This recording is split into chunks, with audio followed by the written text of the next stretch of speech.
നന്നായി പഠിച്ചാലും എക്സാം ഉള്ളെത്തുന്ന സമയത്ത് പഠിച്ച കാര്യങ്ങൾ മറന്നു പോകാറുണ്ട്. ഏത് പേജിലാണെന്നും പേജിന്റെ ഏത് സൈഡിലാണെന്നും ഓർമ്മയുണ്ടാവും, പക്ഷേ പഠിച്ച ടോപ്പിക്ക് മാത്രം ഓർമ്മയുണ്ടാവില്ല. കുട്ടികളോട് എപ്പോഴും പാരന്റ്സ് ആണെങ്കിലും ടീച്ചേഴ്സ് ആണെങ്കിലും പറയും നന്നായിട്ട് പഠിക്കുക, കുറേ സമയം ഇരുന്ന് പഠിക്കാനൊക്കെ പറയാറുണ്ട്. പക്ഷേ എങ്ങനെയാണ് പഠിക്കേണ്ടത്, എങ്ങനെ പഠിച്ചാലാണ് ഓർമ്മയിൽ നിൽക്കുക എന്നുള്ളത് ആരും പറഞ്ഞു കൊടുക്കാറില്ല. ആക്ച്വലി പഠിച്ച കാര്യങ്ങൾ മറന്നു പോകും, അത് സ്വാഭാവികമാണ്, അത് ആരുടെയും തെറ്റല്ല. പക്ഷേ പഠിച്ച കാര്യങ്ങൾ ഓർമ്മയിൽ നിൽക്കാനായി നിങ്ങൾ ചെയ്യേണ്ട കുറച്ച് കാര്യങ്ങളുണ്ട്. പഠിച്ച കാര്യങ്ങൾ ഓർമ്മയിൽ നിൽക്കാനായി ഒന്നാമതായിട്ട് ചെയ്യേണ്ടത് പഠിച്ച കാര്യങ്ങൾ റിവൈസ് ചെയ്യുക.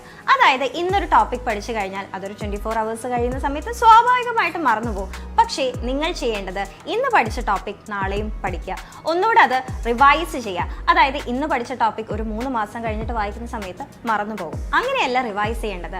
പഠിക്കുന്ന സമയത്ത് തന്നെ ഒരു ഷോർട്ട് നോട്ടോ അല്ലെങ്കിൽ നിങ്ങൾ പഠിച്ച ടെക്സ്റ്റ് ബുക്കിൻ്റെ തന്നെ ഒന്ന് ഹൈലൈറ്റ് ചെയ്യുക. അപ്പോൾ പിന്നീട് റിവൈസ് ചെയ്യുന്ന സമയത്ത് നിങ്ങൾ കംപ്ലീറ്റ് ചാപ്റ്റർ ഒന്നും വായിക്കേണ്ടി വരില്ല. നിങ്ങൾ ആകെ ആ ഹൈലൈറ്റ് ചെയ്ത പോർഷൻ മാത്രം പഠിച്ചാൽ മതി.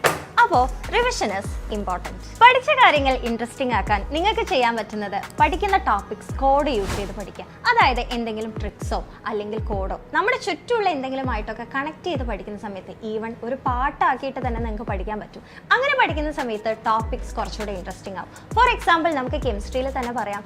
അതായത് കെമിസ്ട്രിയിലെ കുറച്ച് എലമെന്റ്സിന്റെ ഓർഡർ പഠിക്കാൻ വേണ്ടിയിട്ട് നിങ്ങൾക്ക് ഒരു കോഡ് യൂസ് ചെയ്യാം. ഹേ നീ ആര്, കൃഷ്ണനോ സീതയോ രാമനോ? അതായത് helium, neon, argon, krypton, xenon, റെഡോൺ. അപ്പൊ ഇങ്ങനെയുള്ള കോഡ് യൂസ് ചെയ്ത് പഠിക്കുന്ന സമയത്ത് പഠിക്കുന്ന കാര്യങ്ങൾ നന്നായിട്ട് ഓർമ്മയുണ്ടാകും. അടുത്തതായിട്ട് ശ്രദ്ധിക്കേണ്ട ഒരു കാര്യമാണ് പഠിക്കുന്ന സമയത്ത് ബേസിക്സ് അറിഞ്ഞു പഠിക്കുക. അതായത് ടോപ്പിക്സിന് ഒരു ഫൗണ്ടേഷൻ കൊടുത്തുകൊണ്ട് പഠിക്കുക.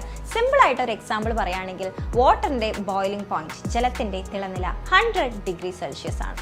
അപ്പോൾ വെറുതെ ഈ ഒരു സെന്റൻസ് ബൈ ഹാർട്ട് പഠിക്കാതെ ബോയിലിംഗ് പോയിന്റ് എന്നൊരു ടേം എന്താണ് കൂടെ പഠിക്കുക. അതായത് സെന്റൻസ് ബൈ ഹാർട്ട് ചെയ്യാൻ പാടില്ല. നിങ്ങൾ പഠിക്കുന്ന ഓരോ വാക്കിന്റെയും അർത്ഥം എന്താണെന്ന് മനസ്സിലാക്കി പഠിക്കുകയാണെങ്കിൽ നമ്മൾ പഠിക്കുന്ന ടോപ്പിക്സ് കുറച്ചുകൂടെ ഈസി ആയിരിക്കും. ശീലിക്കേണ്ട മറ്റൊരു കാര്യമാണ് ടഫ് ആയിട്ടുള്ള പോർഷൻസ് ആദ്യം പഠിക്കുക. അതായത് കുട്ടികൾ പൊതുവെ ചെയ്യാറുണ്ട്, അയ്യോ ഇത് ടഫ് ആണല്ലോ എന്ന് വിചാരിച്ചിട്ട് എന്ത് ചെയ്യും, അത് അവസാനത്തേക്ക് മാറ്റിവെക്കും. എന്നിട്ട് സിമ്പിൾ ആയിട്ടുള്ളത് ഈസി ആയിട്ടുള്ളത് ആദ്യം പഠിക്കും. അങ്ങനെ ചെയ്യാതെ ടഫ് ആയിട്ടുള്ളത് ആദ്യം പഠിക്കുക. കാരണം നമ്മൾ മാറ്റി വെച്ച് കഴിഞ്ഞാൽ പിന്നെ നമുക്ക് ഉള്ളിലൊരു ടെൻഷൻ ആയിരിക്കും, അയ്യോ അത് പഠിച്ചു കഴിഞ്ഞില്ലല്ലോ, എങ്ങനെയാണ് പഠിക്കുക എന്നുള്ളത്. അപ്പോൾ ആദ്യം തന്നെ ഈ ഒരു ടഫ് സബ്ജക്റ്റ് നമ്മൾ എന്ത് ചെയ്യുന്നു, കുറേ ക്വസ്റ്റ്യൻസ് ഒക്കെ പ്രാക്ടീസ് ചെയ്ത് നന്നായിട്ട് അതിൻ്റെ മേലെ വർക്ക് ചെയ്ത് ഈസി ആക്കി എടുക്കുന്ന സമയത്ത് ബാക്കി പോർഷൻസ് പഠിക്കാൻ കൂടെ നമുക്ക് നല്ല കോൺഫിഡൻസ് കിട്ടും. അപ്പോൾ ടഫ് സബ്ജക്ട്സ് ഇനി മുതൽ ആദ്യം പഠിക്കുക. ഇങ്ങനെയൊക്കെ പഠിച്ചാൽ മാത്രം മതിയോ? പഠിച്ച കാര്യങ്ങൾ ഓർമ്മയുണ്ടോ എന്നുള്ളത് ടെസ്റ്റ് ചെയ്യണ്ടേ? അതായത് നമ്മൾ പഠിച്ച കാര്യങ്ങൾ ഒന്നുകൂടെ റീജനറേറ്റ് ചെയ്യുക. സയൻസ് സബ്ജക്ട്സ് ഒക്കെ ആണെങ്കിൽ നിങ്ങൾക്ക് എന്ത് ചെയ്യാം, പഠിച്ചതിന് ശേഷം ഒന്ന് എഴുതി നോക്കാം, പഠിച്ചത് ഓർമ്മയുണ്ടോ എന്നുള്ളത് ടെസ്റ്റ് ചെയ്യാം. അതേപോലെ സോഷ്യലൊക്കെ ആണെങ്കിൽ ആർക്കെങ്കിലും ഒന്ന് പറഞ്ഞു കൊടുക്കുക. നമ്മൾ പറഞ്ഞു നോക്കുന്ന സമയത്ത് നമ്മൾ പഠിച്ച കാര്യങ്ങൾ ഓർമ്മയിലുണ്ടോ എന്നുള്ളത് മനസ്സിലാവും. ഇപ്പം മാത്സ് ആണെങ്കിൽ എന്ത് ചെയ്യുക, കൂടുതൽ ക്വസ്റ്റ്യൻസ് ചെയ്ത് നോക്കുക. അപ്പോഴും നമുക്ക് ആ സ്റ്റെപ്സ് ഒക്കെ ഫോളോ ആയിട്ടുണ്ടോ എന്നുള്ളത് മനസ്സിലാവും. ഇതേപോലെയുള്ള മെത്തേഡ്സ് നിങ്ങൾ എന്ത് ചെയ്യുക, നിങ്ങൾ പഠന രീതിയിൽ കൂടെ കൊണ്ടുപോകാൻ ശ്രമിക്കുക. ആ സമയത്ത് നിങ്ങൾക്ക് എക്സാം ഹാളിൽ എത്തിക്കഴിഞ്ഞാലും എല്ലാ കാര്യങ്ങളും ഓർമ്മയുണ്ടാവും. അപ്പോൾ കൂടുതൽ വീഡിയോസിനായി നമ്മുടെ ഏഗൺ ചാനൽ സബ്സ്ക്രൈബ് ചെയ്യും. ബൈ.